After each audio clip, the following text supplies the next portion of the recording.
Excel का basic फर्मुलाहरु मैले आज यो भिडियोद्वारा बताउँछु। टप 17 फर्मुला मैले बताउँछु जुन हामीले डेली लाइफ युजमा पनि काम लाग्छ। एक्सेलमा त जान्नेलाई धेरै फर्मुला छ, 17000 प्लस फर्मुला छ एक्सेलमा, तर हामीले डेली लाइफ युजमा काम लाग्ने टप 17 फर्मुला म यो भिडियोद्वारा बताउँछु। त्यसैले साथीहरु भिडियोलाई बिना स्किप गरी अन्तसम्म हेर्दिनु होला। च्यानलमा नयाँ हुनुहुन्छ भने च्यानललाई सब्स्क्राइब गरिदिनु र बेल नोटिफिकेसनलाई अलमा सेट गरिदिनु होला।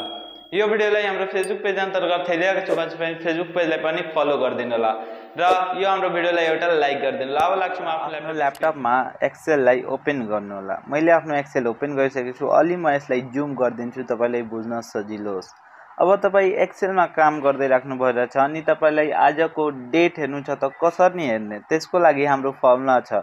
पहिला म लेख्छु equal to TODAY today, today लेखेपछि ओपन ब्रैकेट अनि क्लोज ब्रैकेट गर्छु। यति गरेपछि म इन्टर क्लिक गरिदिन्छु। तपाई हेर्न सक्नुहुन्छ यहाँ हाम्रो आजको डेट करेन्ट एकदमै हेराइहाल्छ, यसमा केही पनि गलत हेराउँदैन। अब यो थियो फर्मुला नम्बर 1। अब फर्मुला नम्बर 2, हामीले डेट अनि टाइम आजको एक साथमा हेर्नु छ त त्यो कसरी हेर्ने, त्यसको लागि पनि एक्सेलमा फर्मुला छ। त्यसको लागि हामी लेख्छौं इक्वल टु, मैले यहाँ इक्वल टु लेखे, नाउ अनि ओपन ब्रैकेट अनि क्लोज ब्रैकेट। यति गरेपछि तपाई इन्टर क्लिक गर्नु होला।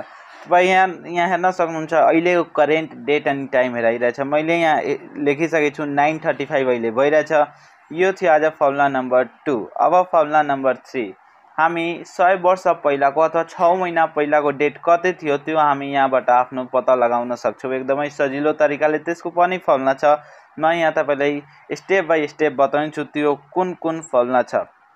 सबैभन्दा जस्तै हामीले 100 वर्ष पहिलाको डेट निस्काउनु छ कि हाम्रो 100 वर्ष पहिला कुन डेट थियो, त्यसको लागि equal to date open bracket अनि यहाँ लेख्नु पर्छ इयर, त्यसपछि ओपन ब्रैकेट, त्यसपछि लेख्नु पर्छ now NOW now, open bracket close bracket, फेरि -100।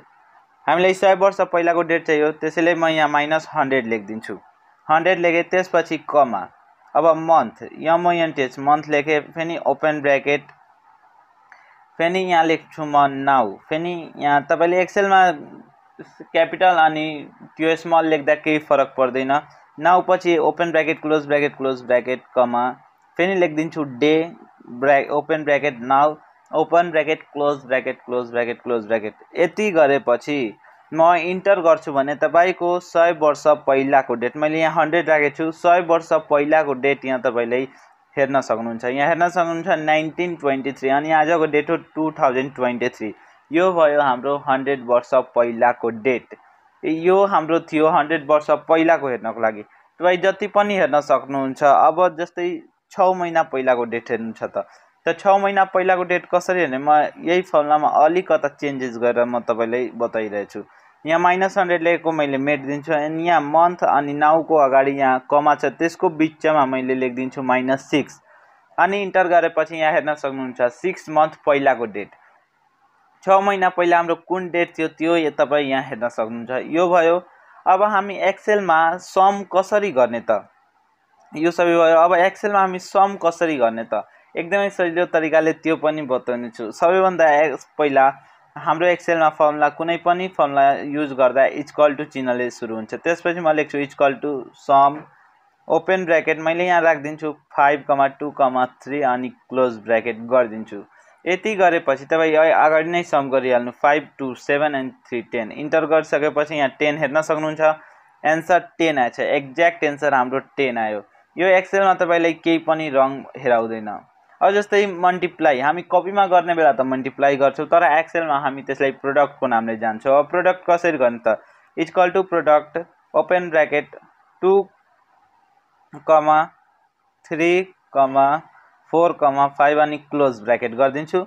यति गरेपछि इन्टर गर्छु भने तपाई यहाँ प्रोडक्ट गरेर हेरिसक्नु 5 4 जा 20 एन्ड 23 जा 60 एन्ड 62 जा 120। यहाँ हाम्रो प्रोडक्ट गरेपछि 120 एन्सर आउँछ। तपाई इन्टर गरेर क्लिक गर्न सक्नुहुन्छ। यहाँ हेर्न सक्नुहुन्छ एक्ज्याक्ट एन्सर 120 हाम्रो आयो। यो थियो आज हाम्रो प्रोडक्टको लागि। प्रोडक्ट पछि जस्तै हामी एक्सेलमा म्याक्सिमम नम्बर कसरी निस्काउन सकिन्छौ, म्याक्सिमम जस्तै हामी लेख्छौं 2, 3, 4, 5।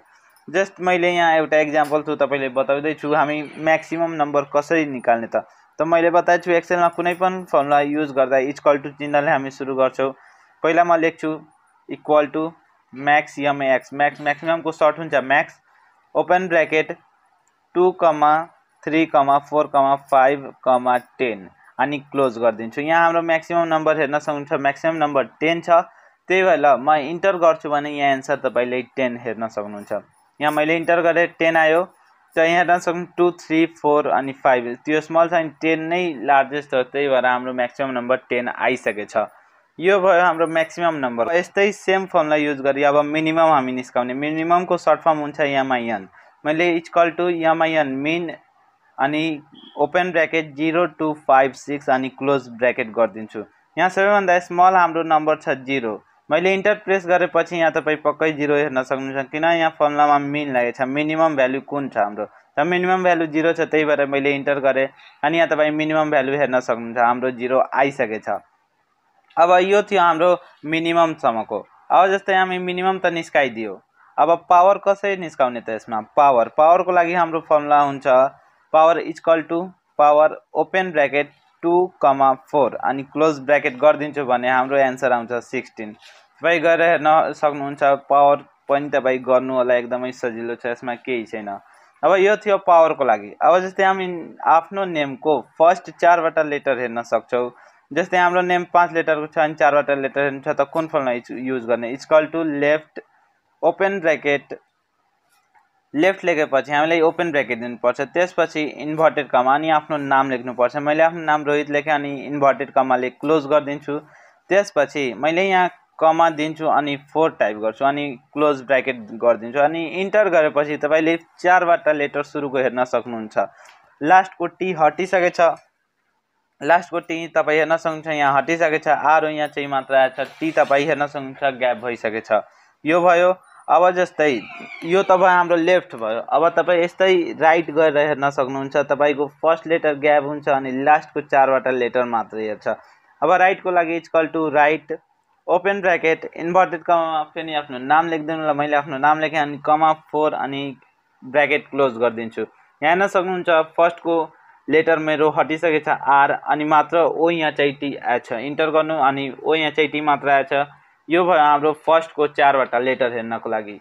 जस्तै हामी फुल नेम आफ्नो ब्रैकेटमा लेख्छौं अनि फुल नेम हामी कसरी शो गर्ने त कन्काटिनेट हाम्रो फर्मुला युज हुन्छ इक्वल टु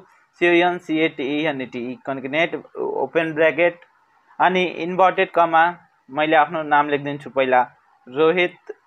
त्यसपछि फेरि इन्भर्टेड कमा ले क्लोज गरिदिनु फेरि कमा फेरि इन्भर्टेड कमाले आफ्नो कास्ट लेख्दिनु। मैले आफ्नो कास्ट लेख्दिन्छु वर्णमाल लेखे अनि इन्भर्टेड कमाले क्लोज गरिदिन्छु। त्यसपछि फुल ब्रैकेट क्लोज गरिदिन्छु अनि इन्टर गरिदिन्छु।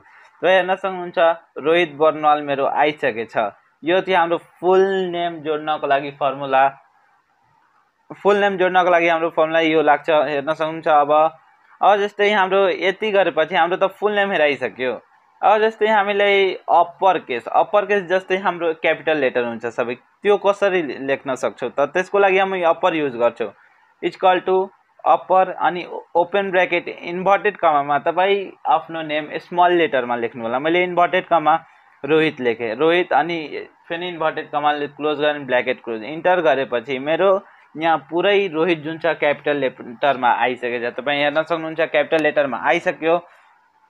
यो थियो आज हाम्रो अप्पर केसको लागि। अब लोअर केसको लागि कसरी गर्ने त सेम प्रोसेस छ त्यसमा केही छैन। इक्वल टु मैले यहाँ लेख्दिन्छु लोअर LOWR लोअर अनि ओपन ब्रैकेट इन्भर्टेड कमा। अब तपाई यहाँ आफ्नो नेम क्यापिटल लेटरमा लेख्नु होला। मैले यहाँ क्यापिटल लेटरमा रोहित लेख्दिन्छु इन्भर्टेड कमाले क्लोज गरिदिन्छु। यति गरेपछि यहाँ तपाई हेर्न सक्नुहुन्छ मैले यहाँ अप्परमा स्मल लेटरमा गयो त क्यापिटल भयो अनि लोअरमा बिग लेटरमा गर्छु भने क्यापिटल लेटरमा गर्छु भने मेरो यहाँ सानो आइहाल्छ। यति आजको लागि यतिकै। यस्तै भिडियोको लागि हाम्रो च्यानललाई सब्स्क्राइब गर्नु।